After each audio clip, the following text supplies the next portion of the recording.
Welcome in to Team F1 Sports Friday Night Pressbox Western North Carolina edition. Jake West, Director Team F1 Sports, joined by Caleb Tallman. This is week 4, Caleb, already week 4 in North Carolina. Saw a lot of good things happen last week, and we've got some really big games coming up this week. You want to walk us through what our week three players of the week? Week 3 players of the week. Isaac Weaver, I was over for most of that game at Andrews for Andrews North Buncombe, and Isaac Weaver could have played the first half and still got player of the week. I mean, he had 3 or 4 touchdowns in the first half, 2 interceptions on defense, and I feel like about every 2 or 3 times he touched the ball, he scored, whether it was a long pass play or whether it was a long run. I mean, first play from scrimmage for Andrews offense, they handed it off to him, and he took it 37 yards for a touchdown. So he was electric last Friday night. Then Chase Calhoun for Cherokee had multiple rushing touchdowns, had a really big week for Cherokee. And then maybe you want to tell us a little bit about the game Juwan Allen had for Murphy, because I know you were there. Yeah, Juwan Allen, he had a really big night. I think he actually only touched the ball four times. I think he had 4 rushes for 94 yards and 2 touchdowns, and then he caught one 40-yard pass from Kellen Rumfel for a touchdown. So he ended up with 134 yards and 3 touchdowns on 5 touches. Not a bad night. Yeah. Speaking of Chase Calhoun and the Braves, though, I think you put together a little highlight film just recapping Cherokee's game against the North Georgia Falcons, which in a short recap was a very lopsided blowout in favor of the Braves. Yeah, here we go. I'll pull that up.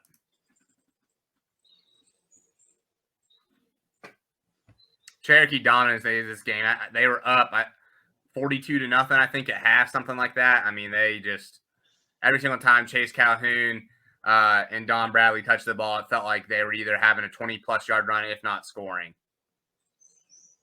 Interception there. That was the first drive of the game for North Georgia Force, who they were playing, and they intercepted their first pass attempt of the game. Another long run here for Cherokee.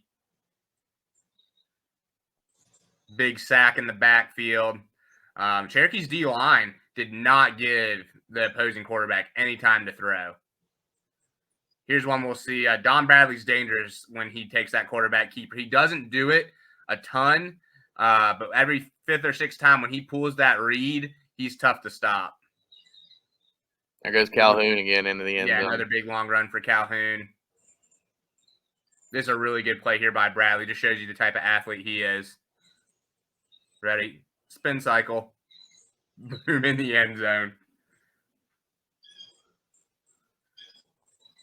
Big fumble recovery by the Braves here. Quarterback stayed up a little bit too long, but I mean, hey, anytime you get a fumble recovery inside the opposing team's 10-yard line, that's a good sign. Another big run by Chase Calhoun. They're just bowling over tacklers. Another touchdown run. Now that we're three games into the season, is there any, just from watching Cherokee, watching their highlights, I know you haven't been to a game down there yet. I don't remember where exactly you had them picked. Did you have you had a 3-way tie for third, right? Yeah, I had a 3-way tie for third. I think I'm still close to there. It's really hard to know. I mean, like, Hayesville's the only team that's not won a game in the conference yet, but they've played 2 3A opponents that I think will both finish with above winning records. And then you got Andrews. And Andrews, while 2-0, I'm not sure Andrews yet. I think we're going to find out a lot when they play Mitchell this Friday night. They've not been tested by a good opponent yet, so it's hard to know. I mean, you can start the season 5-0 if you're playing a bunch of homeschool teams and teams that aren't even close to your level, but I think we'll have to see. So I'm still sitting there. I know Robbinsville's unfortunately missing a bunch of games. I still think you're going to see Robbinsville, Murphy, 1-2, somewhere in that order. And then I think in the bottom 4, Swain's really impressed me. They're better than I thought they'd be this year. So that the next 4 after the top 2 spots could be anyone's guess. I think the teams, especially Hayesville and Cherokee, match up pretty well against each other because Hayesville likes to throw it a lot more than most teams in the Smoky Mountain Conference. But on the flip side of that, Cherokee has the athletes, at least at D-back. They may not have the biggest line and stuff like that, but when Don Bradley is back there in your secondary, I mean, he's always going to be able to make plays. So I think that he lines up well against some of Hayesville's wide receivers. And I also think that Andrews kind of fits in there with them because Andrews, I mean, they're going to run it 40 times a game, and maybe if they throw it, they haven't thrown it 5 times yet this year. If they throw it 5 times, maybe. Whoa! No, they threw it 8 times last Friday night, Jake. Oh, did they? I thought you threw it 4 times. With 4 completions. Oh, okay. 4 completions. But hey, I'll throw this tidbit in there. We're going to show an interview that I did with Coach Phillips, and he talks a little bit about how they're going to work to start throwing the ball more. Bateman's getting older. He was young last year, and I thought it was a revelation for me to hear from Coach Phillips that he understands that they can't run the ball 100% of the time because before that conversation, I kind of thought that was always the game plan, but I won't give away too much. We'll get to that interview in our last segment. Let's dive into recapping this Cherokee and North Georgia Falcons game. There's not much to recap aside from the fact that North Georgia is the Falcons are not a very good team. I think anybody in the Smoky Mountain Conference plays them, it's going to be a win just because, I mean, just better athletes. It's what it boils down to. And Cherokee may not be the best football team in the conference, but they've got 2 or 3 athletes that can compete with pretty much anyone in the conference, I would say. And when you're playing against a team like the Falcons, Don Bradley could have won that game pretty much by himself. I know you watched all of that game. What did you see and take away, and what impressed you from Cherokee in that one? Well, I'll tell you what impressed me, and maybe it was the offensive line that was blocking them. But Cherokee's D-line, I mean, you saw a couple of the sacks that they had. In the first drive. In the first drive, they had a sack, and then when they pressured the quarterback, I mean, it was a great interception by the defensive back from Cherokee. But it was because of the pressure from the D-line. And then same thing later in the game, you saw, the North Georgia team, they had some two athletic QBs that split playing time. But the pressure on one of their QBs and forcing a fumble. So if Cherokee's D-line is as stout as it looked against North Georgia, that's their opportunity to stay with some of the bigger schools like Robbinsville and Murphy. And even when you play Hayesville, who's going to pass the ball a lot, getting pressure on the quarterbacks, how you force mistakes. And so the Cherokee D-line, if they can continue that level of play, that's really going to be something for them. Yeah, not just the bigger teams like Hayesville or like Robbinsville and Murphy, but it'll really help them against Andrews' team, whose offensive line may have some issues. If their defensive line is as good as they looked Friday night, then that should help them contain Weaver. And ultimately, if you contain Weaver against Andrews, you're gonna win that football game. Yeah, and it'll be interesting to see because right now it's unfortunate, and we'll see. You never know. We might hear Friday morning that Cherokee's picked up a game Friday. We never know. That's the COVID era that we're living in. But then they play East Gaston 2 weeks from now. Right now, Cherokee's played 3 teams, excuse me. And they got beat pretty handily by a Smoky Mountain team. But then they handled Avery and North Georgia. It's a common thread. People know this about Cherokee. Early in the year, Cherokee's not as sharp as they are because that school's is a big basketball school, and they're not always ready week 1 for football season, and it kind of showed when they play Smoky Mountain. But I think after they get some confidence up, Cherokee could be something special coming towards the middle part of the season, especially building confidence with some wins. Yeah, I think if they play Smoky Mountain, say week 7 or 8 of the season, that score is going to look a whole lot different. Yeah. Talk about Andrews versus North Buncombe. Big win for Andrews. I know North Buncombe's they're really down this year, but still a huge win for the Andrews program. Yeah. hey, you know what? All you can do is you can play the team in front of you, right, Jake? And that's what they did. You know, they let up a little bit in the second half, but I think it was 26, 28, nothing, something like that at halftime. Trust me, they got plenty of help from North Buncombe, but Andrews executed when they had the ball. I mean, North Buncombe, I don't think I've ever seen it in a game, Jake, but they punted away on their first 2 drives, and both of their first 2 punts, the punter kicked the ball into their up back. I don't think I've ever seen that happen one time, not to mention back-to-back times. But hey, Andrews, they got those balls after that happened and scored both times. That's all you can do. And they made their defense.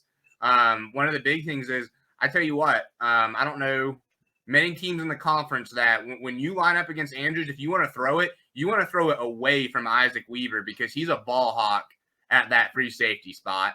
And he had 2 interceptions in the first half. And then the Martin brothers on defense, you got both of them playing linebacker. They're good at stopping the run. And so it'll be interesting to see how teams decide to attack them. But yeah, I mean, they handled the opponent just like they should have. But yeah, let's get to our Murphy game just a little bit. We only had 3 games last week. Do we want to go ahead and start that with the Murphy highlights from last week, Jake? Yeah, there was a lot of them. That game was 56, 58, 14, somewhere around in there. Yeah, I'll toss those highlights up and you walk us through what's going on. It got out of hand very quickly. Kellen Rumfel had a big bounce back game. As you can see here, his first touchdown pass of the game to Juwan Allen. Allen makes a man miss and then dances into the end zone. Just one of Allen's 3 touchdowns on the night. But Kellen Rumfel had a big bounce back game after the Franklin game. This is exactly what he needed for his confidence. And also, I mean, there you see him right there, 28, Hunter Stalkup. Huge game from him as a sophomore. They're going to rely heavily on him, especially when they're without another senior back in Chandler Wood, who did not play last week. But Hunter Stalkup just really had a coming out party. I mean, he had 8 or 9 tackles on defense, and he broke off some good runs and really got some good experience towards the end of the first half and the second half. He proved that he can be a good receiver out of the backfield, and he also proved that he can run in between the tackles. So that's a spot at running back where Murphy thought they were going to be a little light this year on the depth chart, but Hunter Stalkup has really stepped up and really impressed. And that's all you can ask for from a sophomore is to just step up when you need him. Defensively, one of the big holes that Murphy had coming into the season was going to be the linebacker spot.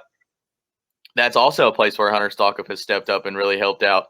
Also, a name that we don't talk about much, Will Johnson and Zeke Brinke have also filled their roles in the linebacker position whenever they're forced to play there. Brinke playing both ways on the offensive line and then playing some linebacker and D-line. Brinke just runs around out there like a chicken with his head cut off. So, I mean, he's not afraid to hit you, and neither is Will Johnson. And Will Johnson also had a big-time catch on the right hash last week. And I think Will also had a 4th down stop, tackle for loss. Listen, when Georgia Force came out in their first possession, they drove the ball right down the field and got to like the 7-yard line.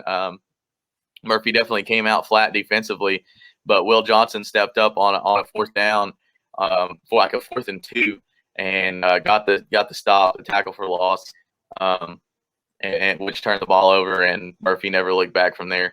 So all around a great game, definitely the game that they needed, definitely the opponent that they needed to play after the Franklin game.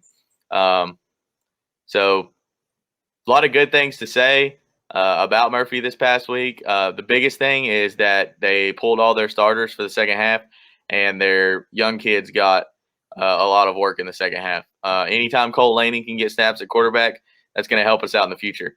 So just all around great night for Murphy against the Georgia Force. Can't ask for anything better. They're gonna they may be on the receiving end of what they did to Georgia Force this Friday night, but we'll get into that later on in the segment. I know you went back and you watched some of the highlights. What did you take away from this Murphy team against Georgia Force? Completely different team when they played Franklin, and they answered some questions, like you said, answering at the linebacker spot. And I think it's going to be interesting to see. I feel like Murphy's always had a go-to every single year on offense, and I think that's something they're still searching for. Last year at the end of the day, Ray Rathburn was going to take the majority of the carries in big situations. I still think they're trying to find what their offensive identity is, but you're going to need to play some better opponents before they can find out what that is and figure out what is their bread and butter, whether it's Kellen Rumfel spreading the ball around or whether it's handing it to Ty Laney. I think that'll be interesting to find out, if we get some hints of that on Friday night when they play Raven. Yeah, there's the better opponent you asked for, Caleb, on Friday night. Let's take a quick break, and we'll be back. We're going to have some guys from the Georgia show joining us, and we're going to be talking about Murphy versus Raven County this Friday night in Murphy at 7:30. So we'll take a quick break. Jake West for Caleb Tallman. This is the Friday Night Pressbox Western North Carolina edition presented by Team FYN Sports.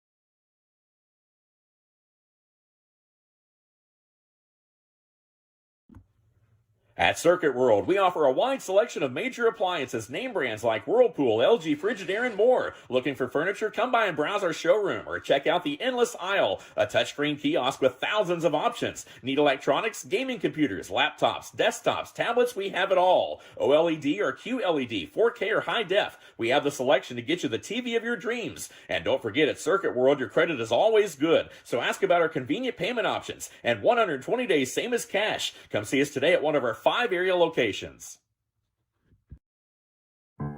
Hey girl, back so soon? Yeah. Third time this morning. Feeling too familiar with the bathroom these days?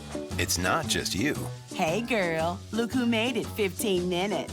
At Erlanger Urology, we make it easy to talk about overactive bladder and treatments that work. Hey girl, you not coming in? No, I'm good. Well, okay, I'll be here, cause I'm stuck. Learn more at itsnotjustyou.com. Erlanger Urology. In 1981, Reed Nicholson began selling tires out of an old barn in Mineral Bluff. Little did he know that he had just laid the groundwork for the most trusted names in automotive services in the Blue Ridge area. In 1997, Nicholson Tire Center became what it is today, holding the same values of faith, family, and great customer service. 2 locations to serve you, and the Blue Ridge location is currently expanding to offer fast service and the largest U-Haul provider in Georgia. Nicholson Tire Center, Blue Ridge, and Mineral Bluff. Welcome back, Jake West, Director, Team FYN Sports. As you can see, it's not just Caleb and I's ugly mugs up here. We got Chris Mathis, WJRB, WJUL, and the host of the North Georgia Friday Night Pressbox show, Tim Tao. Guys, how are you doing? Hey, another day closer to Friday night, Jake. I'm doing great. A lot of big games around the area. It's going to be a special time this weekend. Hope you guys are doing well also. Yeah, I'm glad to be here and be a part of the podcast as always. Really fun to work with you guys once again. Yeah, as I mentioned in our last segment, we bring these guys on to we're going to give some in-depth coverage of the Raven County at Murphy game.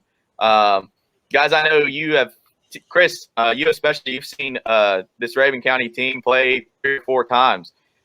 Just what – as a whole, are we going to like what do we expect from this team? I mean, all we've heard in Murphy is Gunnar Stockton is number 5 quarterback in the nation, and that they're ranked in the top 25 in Georgia. I mean, that's all we've heard is how good they are, and that's solely what we've heard is because of Gunnar Stockton, and we don't want to talk. I mean, we don't want to talk badly about him, and there's no way to talk badly about him. But what about some of these other guys? What can we expect from some of these other guys on that Raven County team?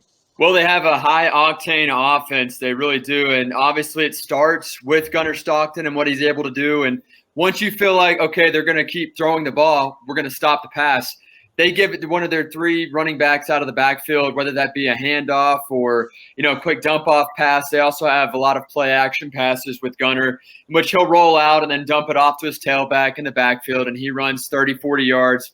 Everybody's very quick. I would say they have a very fast, very agile football team, and that's what I've been able to see, over the last 3 years that I've witnessed them play against, Union County, for example. Defensively, again, very fast. They've got some big guys up front. They can really run sideline to sideline. Their defensive backs are as quick as their wide receivers. It's going to be really fun to see how these athletes with Murphy and Raven match up, stack up against each other. And I know Murphy has some athletes, but obviously the defensive backs will be put to the test this Friday night. Even Juwan Allen told me, I don't get tested too much in this conference, and I'm going to get tested this Friday night, and he looks forward to the opportunity. But again, they run high-octane offense. They like to keep the starters out on the field even late into the fourth quarter. They keep those guys out there.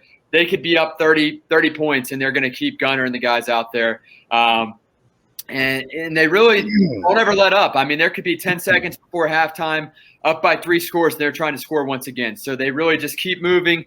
More importantly, they try to wear down your defense and try to keep you guys on your heels. And when they see a weakness, they just target that weakness over and over again until you guys finally pick up on what the deal is, and they go right back to that opposite threat that they have, whether that be the run or the pass with Gunnar. In the 3 games I've seen Gunnar play, 910 passing yards against Union County, 10 pass touchdowns, 2 interceptions, 302 rush touchdown or 82 rushing yards, 11 rush touchdowns. So a combined 21 total touchdowns against Union in the 3 games that I've seen Gunnar play, and just 2 turnovers. So it's going to be really fun to see how these athletes stack up. And I'm telling you, I mean, the guy, what separates him from what I see other than his size and his strength and his speed, he can high point a pass better than any quarterback that I've ever covered. And again, that's no shot to any other quarterback that I've covered. There's been several, 10 off the top of my head, that I consider to be really, really good quarterbacks that I've been able to work with over the years. But Gunnar's high point pass, I mean, the DBs could be right there playing the ball perfectly, you think, and he just gets it right over your head, just right into the breadbasket, leads his receiver perfectly. So I think it really comes down to what the DBs for Murphy can do, and if they can really keep up with the receivers. They're tall. They probably have a little bit of height, but I'm anxious to see how this game turns out, and anxious to see how a very dominant 1A Western North Carolina team in the Murphy Bulldogs can stack up with a very dominant 2A school in Georgia. Tim, I know you know a little bit of the coaches over there at Raven, and you've had some interactions with Coach Shaw. What can we expect personnel-wise and just strategically to see J-Bo roll out there? Because, I mean, he's got the best quarterback in the area, but he doesn't just send him out there and let him throw it up. No, and if you know anything about Georgia high school football, you know the Shaw name. The Shaws have been around in the coaching industry for a long time. J-Bo and Connor, of course, former quarterbacks themselves, and great football minds. And I think that's also been very important in Gunnar's development, the fact that he's been coached by guys who have played at a high level as well. Obviously, Gunnar has his own quarterback coach as well, but the fact that he's still getting coached up every day is good. And I know we're going to bring Matt Ray on to talk a little bit more about Gunnar's development and him in just a moment with Sports Illustrated. But I want to highlight some of the other players for Raven County, because all we do talk about is Gunnar. Jaden Gibson, the receiver, transfer out of Dawson County. He's come on this season and has really become Gunnar's number 1 target. 8 receptions for 2 games against Pace and Jefferson for 257 yards. And let me just say something for all the North Carolina viewers out here that don't know anything about Pace Academy and Jefferson. Two schools who have a tradition of success in Georgia. So Raven County is never afraid to schedule anybody. It doesn't matter who you are, where you are, they'll go play. And a prime example, Murphy, traditional powerhouse in North Carolina. Ravens like, hey, they're open. Let's go play them. But Jaden Gibson's a player to watch out for on Friday night at David Gentry Field there for Raven County, a great receiver. On the ground, Gunner, of course, is going to run it too. He's got 167 yards on the ground already this year. The other running back, Lane Wyndham, he's going to carry the ball for Raven County Friday night.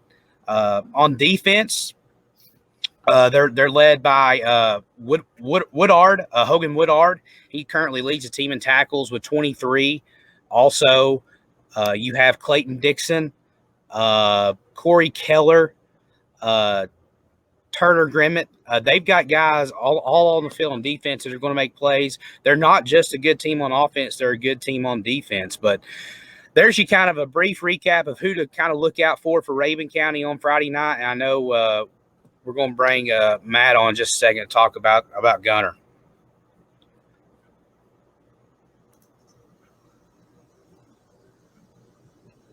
Oh, sorry guys, I just added Matt and we lost him. We'll get him back in just 1 second. But while we're waiting for Matt to get back on, Tim, I know me and you talked about this a little bit. Let's go ahead. There's Matt. There we go, guys. Matt Ray, SI Sports. I'll let you guys take it, Tim and Jake. Hey Matt, thanks for coming on.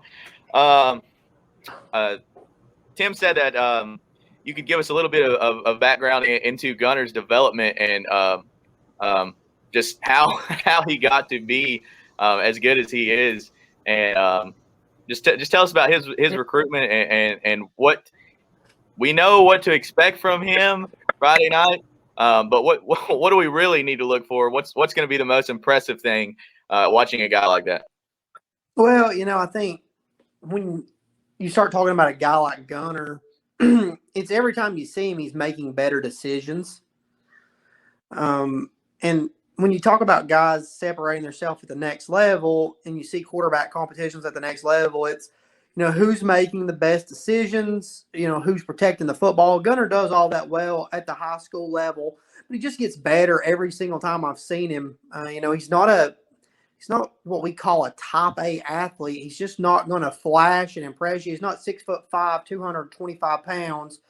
And he doesn't really have that rocket arm either, but he's a guy that can spray it all over the field, has really good touch, can hit at all three levels, moves well in the pocket, feet's always in a good spot, eyes are always in a good spot.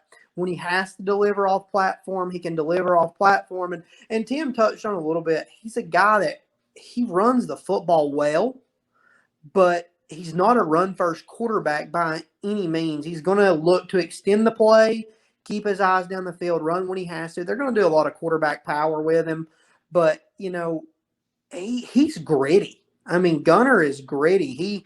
He runs to run through you, and, as you see right there, that's a quick play where the ball's out, and, he gets it to his playmakers. Not as familiar with his playmakers this year. Haven't seen Raven County in any 7-on-7 action or anything like that. But, he gets the ball to his playmakers and, lets them make plays. And then when he has to drive it down the field, when he has to create with his legs, he does. And I think overall it's just that accuracy. He's probably not a Mac Jones accuracy type guy, but just to be able to be as accurate as he is on the move and extend those plays is what kind of sets Gunner apart at this high school level. And it's something that he's going to have to continue to do at the college level because, like I said, he's not a top A athlete. So if he ends up at Georgia in the end, which it really looks like he's going to, obviously he's been committed there for a while, doing a lot of peer recruiting for them, going to have to continue to be accurate, going to have to continue to work in the pocket and expect Georgia to move the pocket for him. But on Friday night, if you're Murphy, you're going to have to throw a lot of different looks at him, to confuse him because he's seen a lot. He's benefited from the coaching from the Shaws. He works with one of the best quarterback trainers in the nation, a good friend of mine, Tony Ballard.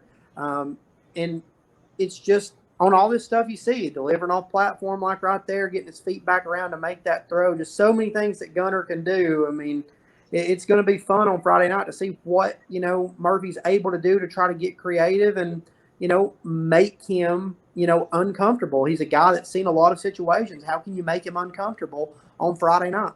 Hey, Matt, I got a quick question for you. I was talking with the guys before you got on about his touch on his high point passes Talk about what you see in that instance, because there's been several games that I've gone to in which the DB is right there at the best spot possible to play the ball, and somehow Gunner just gets it just out of reach, right where just the receiver is able to make a play on the ball. Yeah, I mean, he's phenomenal again. And, that comes back to just, his craft and the extra time that he puts in with his receivers. He's a film room junkie. He is a workout junkie. He's always going to be there. They're always going to throw extra. And, it's hard to just say, oh, well, it's his fundamentals and his mechanics really coming through. But he's a guy that when you watch him throw the football, he's as fundamentally sound as any guy in this recruiting class. You look back to last year, Brock Vandegrift was kind of that guy from Georgia. He almost looked robotic at times. Gunner looks a little bit more smooth than Brock does, but he has a quick release when he needs to have it. He holds the ball in the right spot. Feet's always in the right spot.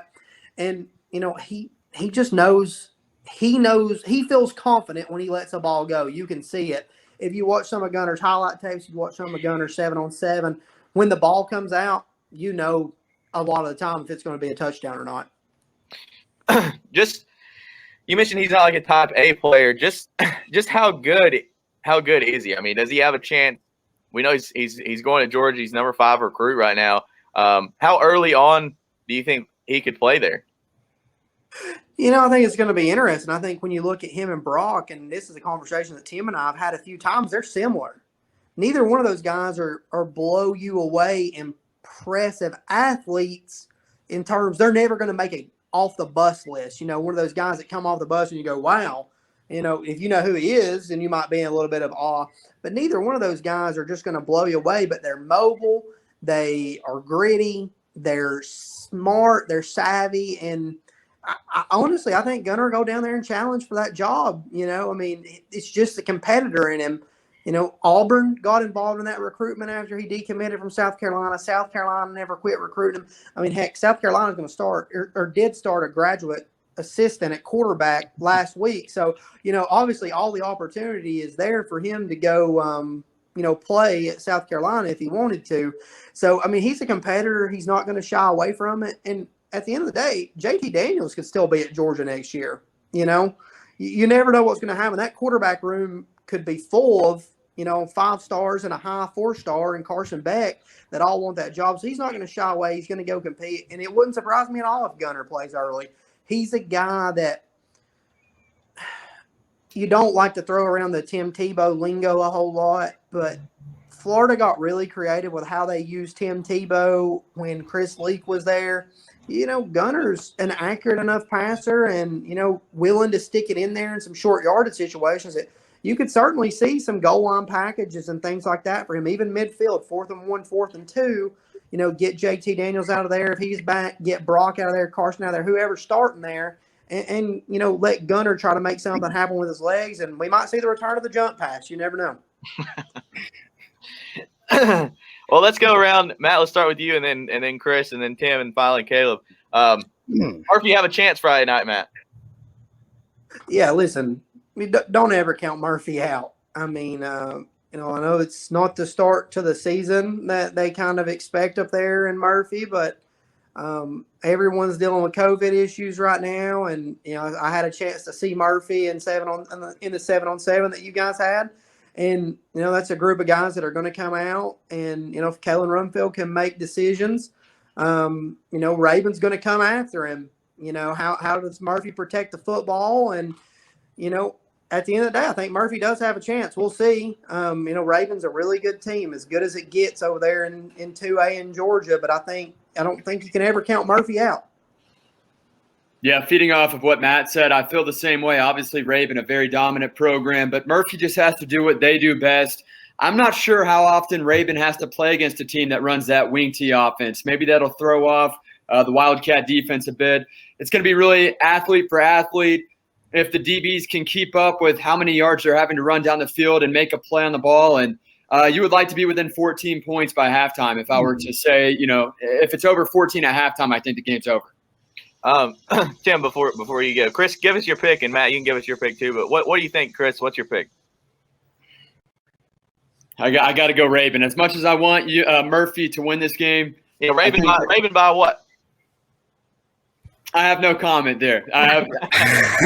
If Murphy can keep it within 14, I think it'll be a decent second half. If it's 21 at the half, they could win the game by 35 plus. But again, Murphy just has to worry about what they can do, run the ball well, trust Kellen and his arm. He's got a very underrated arm, and have your playmakers make plays. And most importantly, have the mindset that they have every Friday night, that they're the best team. Tim, what about you? And give us your pick too. You know, Jake, last time I picked against Murphy, Coach Gentry called me out in an interview with you. He said me and Caleb picked against us. You're the only one that picked against us, Jake. He called me out. So I'm going to pick against Murphy again, and hoping it's good for Murphy again. Last time that happened, Murphy pulled up the win against Robbinsville. Look, this is going to be a special scene Friday night. I mean, if you like high school football, you've got two traditional powers, a lot of history between both schools. This is going to be a great scene, an unbelievable scene. And I encourage, if you don't have a game to go to Murphy and just look at the scene, because it's going to be special. But I think Raven wins. I think Raven does win comfortably. I'm like Chris. I don't want to say a score. I think Murphy does keep it close early. I think they keep it close early, but I think Raven wins comfortably in this one. Yeah, I'm with you there, Tim. I think there's one thing that if Murphy was to come out and win this game, it's not beginning to be because they control the clock or because they pound it down their throats and win a 14-7 game. That's not going to happen. Raven's going to score the dang ball. But could we see Kellen Rumfel prove all his doubters wrong and have a state championship game-like performance when he won the state championship game MVP with his best game he's ever played? I'm sure he would agree with that, where he was just throwing dimes all over the field. Didn't matter how much pressure was on his face. He was hitting receivers. If we get a performance like that from Kellen Rumfel, that's Murphy's one chance. But Raven by 28. Matt, you got a score for us before we go? Give me Raven, but Murphy covers. Okay. I like it. I just saw the line at the bottom. I mean, Murphy covers. Yeah, I mean, like you said, Matt, Murphy, I think they stand a chance. They're really light at the cornerback position, and this is not a team you want to play there. So I think it'll go down as a loss for Murphy, but it's a win if they keep it within 14 if it's within 14 when the buzzer sounds. I mean, I think we celebrate in Murphy. Hey, Coach Watson's going to have them ready, guys. I've been hearing a lot of good things about practice this week. They're going to be ready. They're up for this. Yeah, I've got one more comment, Jake. Also, I think, like you said, win, lose, or draw, I think it's going to be big for Murphy moving forward to see a team like this. And then it's going to pay off once the playoffs hit, because the ball changes, the type of offense change, and Raven's going to be one of the more dominant offenses that Murphy will see. All right, thanks, guys. Appreciate you guys coming on. Chris Mathis, WJRB, WJUL, Matt Ray, Sports Illustrated, Tim Tao, North Georgia Friday Night Pressbox host, Caleb Tallman. Thank all you guys. Let's roll another break, Caleb.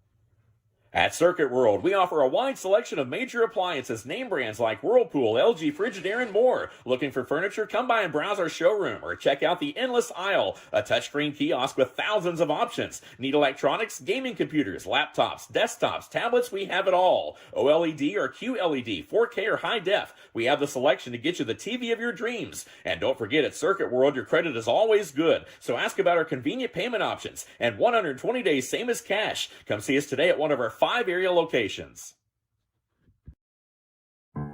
Hey, girl. Back so soon? Yeah. Third time this morning. Feeling too familiar with the bathroom these days? It's not just you. Hey, girl. Look who made it 15 minutes. At Erlanger Urology, we make it easy to talk about overactive bladder and treatments that work. Hey, girl.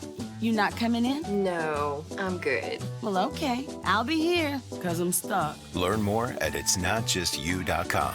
Erlanger Urology.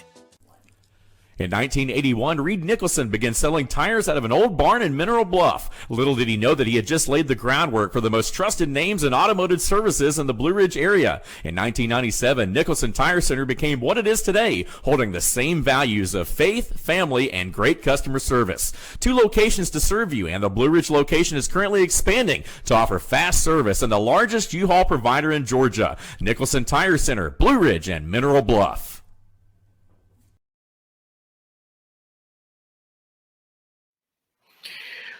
Welcome back, Jake West, Director of Team FY and Sports, joined by Caleb Tallman. This is Friday Night Pressbox Western North Carolina edition presented by Team FY and Sports. Caleb, let's dig into the rest of this week's games. Let's start out with a game that's going to be live on FYNTV.com Friday night. Mitchell coming to Andrews. Mitchell, one of the top 3-4 teams in all of 1A. This is a big-time prove-it game for Andrews, and I think you had a chance to sit down with head coach James Phillips of the Wildcats. Let's play that video and hear what he has to say about this upcoming matchup tomorrow night. Okay. Caleb Tallman here, Team FY and Sports. I'm joined with Andrews head coach, James Phillips. How you doing this morning, Coach? I'm good, Caleb. I appreciate you having me on this morning. Absolutely, Coach. We're really excited. Team FY and Sports will be live on FYNTV.com on Friday night for the Andrews-Mitchells game. I think this is one that all across the Western North Carolina region, Coach, a lot of people are anticipating this game. Tell us a little bit about how you came to the decision, one, to play Mitchell, because, I mean, that's a big-time opponent. I know you're not afraid to shy away from playing any team. But tell us about how this one came together a little bit and what your thoughts on the game are. Well, 6 years ago, we had Mitchell on the schedule my first year here. And, of course, we obviously we're just starting to build the program and weren't anywhere near where we wanted it to be. And Mitchell was, if I'm not mistaken, they were maybe Western Regional champs that year and had a really, really, really good football team.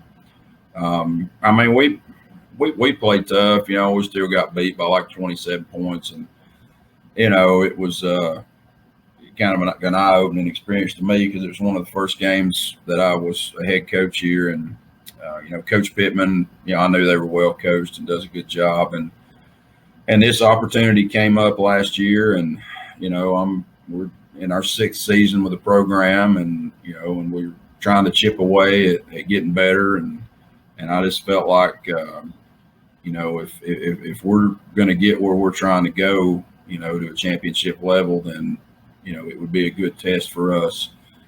In non-conference to play a championship level team. So yeah, that was kind of my thoughts. I got you. With this game coming up, obviously it helps for you guys to get to play them at home. They're going to make quite a long drive to come play you guys. And we know about some of you guys. You got some big time players. You got the Martin brothers, Isaac Weaver. Obviously, he's had a huge start to the season. Yeah. What's your team need to do on Friday night to come away with a win? Well, we've got to execute well. We got to take care of the football. We got to do the little things well, which, is not anything different than what we normally preach. But when you're playing a team like this, the margin of error is so small, and generally whatever team's making the fewest mistakes is the one that's going to come out on top. And they're ranked number 1 in the West for a reason, and they played good competition up to this point. And we've just got to play well. We just got to do what we do. And, our kids know that, our coaches know that. And, we've just got to make very few mistakes and, block well, tackle well, it's just the basics, so. Yeah, and you guys, I was at your North Buncombe game last week, and y'all dominated a larger school opponent. And you guys tried to throw the ball a little more than I think people have been accustomed to you seeing. Is that something you think you guys are going to continue trying to do going forward? I know last year Bateman was a young quarterback, just a sophomore, and he's starting to grow a little bit. But y'all did hit on a couple of big passing plays last Friday night. Yeah, we kind of felt like, just watching film and, scheme wise with what North Buncombe was doing, there were some throws that would be there at certain times, and they were, and Donovan did a good job executing those. And, we kind of challenged him to be better and get better and make those throws. And, we've had conversations about what he's comfortable doing and what he's not comfortable doing. And he's continuing to grow. I was proud of him last Friday night, and there will definitely be times Friday night where he's got to make good throws. We can't just line up and, against a number one team like that and run 100% of the time. They're going to pile people in the box. And, we got to be able to throw the football a little bit. Well, hey, Coach, we appreciate you joining us. We won't take up more of your time. We know you're getting ready for your last practice and getting ready for a big showdown on Friday night. We're excited that we'll be there on the call live on fyntv.com. Hope you have a great rest of your day, Coach. All right. Appreciate it, Caleb. Yeah, so pretty good interview with Phillips. It's crazy for me to think that that he's been there for this is his 6th year. And you might want to argue and say that you don't like his style of play. Sometimes the run heavy is boring, but there's no doubt that it's taken some time. But he's built that program from not a whole lot to, now they compete with people on Friday nights, and I think that's all you can ask for out of an Andrews program. Yeah, for sure. Let's get right into it. Mitchell, 24.5-point favorite against Andrews. What are you taking here, Caleb? Mitchell by 30. Mitchell by 30. Okay. I like Andrews. I love the Weaver kid. He might be the best back we have in our conference. I just don't think Andrews is going to be able to line up on the offensive and defensive lines and go pound for pound with Mitchell. And plus, Mitchell's got probably 20 more kids on their roster than Andrews does. And listen, this is not me talking negatively about Andrews. It's how highly I think Mitchell is. Mitchell may be the best team in 1A this year. Them or Tarboro. Right now, I would take Mitchell over Murphy and Robbinsville too. So that's not me speaking negatively on Andrews. It's just Mitchell's that good. I'm going to take Mitchell too. I think it's just for my pick, I'm going to take Mitchell too. But I think it's a win for Andrews if they are within a touchdown in the first half, and then they end this game down by 10. If they lose this game by 10-14, that's a win for Andrews. And who knows? Maybe they can catch lightning in a bottle, and this game will come down to the wire. But we do want to say you can watch this game live for free on fyntv.com on Friday night. We'll go live at 7:30. Another game we've got live is Lookout Valley at Hayesville. Just quickly tell us what to expect from this one and give us your pick, Caleb. Yeah. First off, I just do want to mention that, folks, if you go to our Team FY Sports Facebook page, I put up about a 7-8 minute interview with Lookout Valley's head coach earlier this morning. By the time this comes out, that'll be up on our Facebook page. Really good interview, really insightful. I appreciate Coach Payne taking the time. We wanted to put it in the show today, but Coach Payne was full of really good information. He went just a little bit longer than I anticipated. So instead of putting it in the show because we really wanted to get Coach Phillips' interview in there, we just went ahead and put it out on our Facebook page. So go ahead and check that out there. But Lookout Valley's full of injuries. He told me they're basically down to their 4th or 5th string quarterback. Their 4th string quarterback is their starting running back, so that's why they've had 2 quarterbacks tear ACLs since last spring and 1 tear a meniscus. Lookout Valley's in a similar position to Hayesville and Andrews. They don't have very many kids. He said, we might be lucky to dress out 20 or so on Friday night. And I think you're going to see Hayesville take out their frustrations of the first 2 games. And I'll be honest, Lookout Valley doesn't have anyone that can guard McTaggart. And then what's going to end up happening is they're going to have to put multiple kids on McTaggart to slow him down, and that's going to open up holes for Asher Brown, Kyle Lunsford, Taylor McClure. So I think you're going to see Hayesville win this one. I don't know that Hayesville's going to cover a 29.5-point spread, but I think you're going to see Hayesville win probably by at least 2 scores. Yeah, Hayesville's definitely my pick in this one. I mean, Lookout Valley is kind of, I mean, like you said, they're kind of like the Hayesville of the Chattanooga area with they just can't get a lot of kids to come out and play. And with the injuries Lookout Valley's been hit with, it's unfortunate this year. I mean, we saw it last year, 2 years ago with Hayesville. Hayesville hit with a lot of injuries and they weren't able to compete. Yeah, I think you hit it on the head. Hayesville's going to take out a lot of frustrations being 0-2. People had a lot of high hopes for them this year. I think those high hopes can still be there. I think they've played 2 3A schools.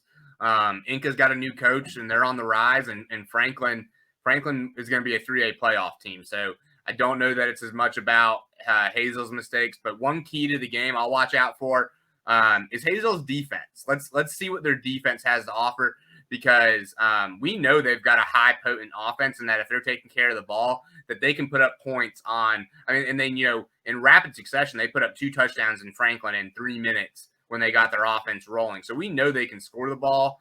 But I think what we need to see is, can Hayesville's defense get stops against a lesser opponent? And that will show whether if they can't get stops against Lookout Valley and they beat them in a shootout, that doesn't bode well for Hayesville moving forward. Trying to play with Andrews and play with Cherokee and such moving on in the season. Will you, before we move on to Swain and Franklin, will you hit the panic button if this is a 1-score game?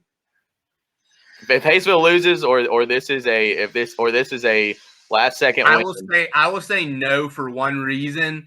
I may hit the panic button if we can find out who Hayesville dresses out on Friday night, because Chad McClure was happy to talk with me about it, but they've got a couple of kids that they're getting out of quarantine today on Thursday, and are having to go through COVID protocol on Thursday afternoon and Friday morning to get back eligible to play in the game. So if Hayesville goes out there with 15 or 16 players, and maybe they're missing a key starter or two, and then it's like, okay, just find a way to win the game, because it's like, what if you were missing? And I have no clue, so I'm not speaking anything. What if you're missing Caldwell, and you're having to play a backup quarterback? So I want to see, because Hayesville is coming off COVID issues last week, is why they canceled their game. So let's see what happens with who they have on the field. But if they have their full allotment of players and it's a 1-score game, yeah, it's time to hit the panic button. Swain and Franklin, Swain at home, that bodes well for them. We talked about this game last week because it was supposed to be scheduled last week. It got canceled. Anything in your mind changed from last week to this week? No, I think Franklin. I think Franklin wins probably by 2 scores. I think they'll cover that 7.5-point spread. But you never know. I mean, you've seen Murphy teams that were significantly better than Swain go play at Swain and have trouble. And so I think Franklin is heads and above probably the best team in our Western North Carolina area right now up to this point in the season. And there's no reason that they shouldn't be Swain by 2 or 3 scores. Well, this is going to be my upset of this week. I think Swain's going to be able to handle Franklin at home. If it was at Franklin, I definitely would not pick Swain. But I don't know. I just think we don't know a lot about this Swain team. But I think playing at home, that place is going to be packed because, I don't think we've mentioned this yet, but this is a prove-it game for Swain. We've got 3 prove-it games here this week for 3 teams. Andrews has to prove it against Mitchell. Swain has to prove it against Franklin. And Murphy has to prove that they're one of the top teams in the state against Raven County. So those are 3 big games for 3 teams in the Smoky Mountain Conference this week. I think Swain handles Franklin, and they get it done really close coming down the line. If all their guys are healthy. I don't know where the COVID was from last week's cancellation, but I am glad this game is going to get played. It's one of the top games in our area. Probably would be the most watched game in our area if 5-star quarterback Gunner Stockton wasn't coming to town in Murphy. Well, and hey, and I'll tell you too, if you want a little more of an in-depth preview on Franklin Swain, go to the Team FYN Sports YouTube and check out last week's Western North Carolina Friday night Pressbox show, because we did 10 minutes of preview and 15 minutes of preview because it was our game of the week. And we went ahead and left that segment in there with the cancellation being so last minute. So check it out there. But hey, as we get ready to close the show, Jake, you want to tell us a little bit about what's going to happen after the games on Friday night? I think we got a special treat for our fans. Yeah, after the games on Friday night, go to our Team FYN Sports Facebook page, and we're going to kind of put together just a post-game show, like a Smoky Mountain Conference wrap-up, Western North Carolina wrap-up, try to get all the scores posted. Caleb and I will be live talking about it along with Brandon Stevens from Murphy. We'll be on location in Murphy, and I think you'll be in Hayesville, and we've got some guys going to be at Franklin, some guys going to be at the Andrews game, or some guys going to be in Swain, excuse me. So we should have some pretty in-depth post-game coverage from all the Smoky Mountain Conference games. So please tune in to our Team FYN Sports Facebook on Friday night after the games. I can't say what time because I don't know what time the games are going to be over. Probably 9:45, 10 o'clock. Yeah, well, and look out. We'll let people know on Twitter and Facebook when we'll have the show started. It'll just depend on the timing of games ending. So unless you got anything else to say, Caleb, I think that'll do it for our Week 4 show. For Caleb Tallman, this is Jake West. This is the Western North Carolina edition of the Friday Night Press Box presented by Team FYN Sports. We'll be back next Thursday for another show.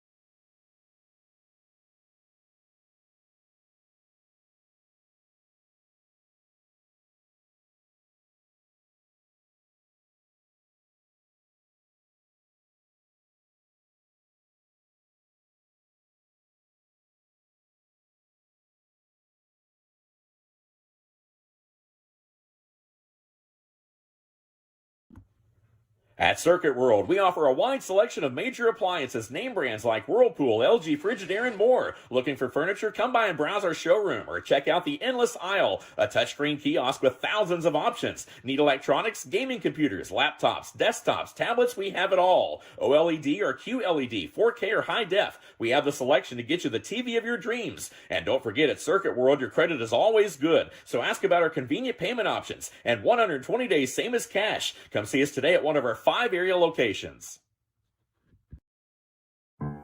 Hey girl, back so soon? Yeah. Third time this morning. Feeling too familiar with the bathroom these days? It's not just you. Hey girl, look who made it 15 minutes. At Erlanger Urology, we make it easy to talk about overactive bladder and treatments that work. Hey girl, you not coming in? No, I'm good. Well, okay, I'll be here, because I'm stuck. Learn more at itsnotjustyou.com. Erlanger Urology. In 1981, Reed Nicholson began selling tires out of an old barn in Mineral Bluff. Little did he know that he had just laid the groundwork for the most trusted names in automotive services in the Blue Ridge area. In 1997, Nicholson Tire Center became what it is today, holding the same values of faith, family, and great customer service. 2 locations to serve you, and the Blue Ridge location is currently expanding to offer fast service and the largest U-Haul provider in Georgia. Nicholson Tire Center, Blue Ridge, and Mineral Bluff.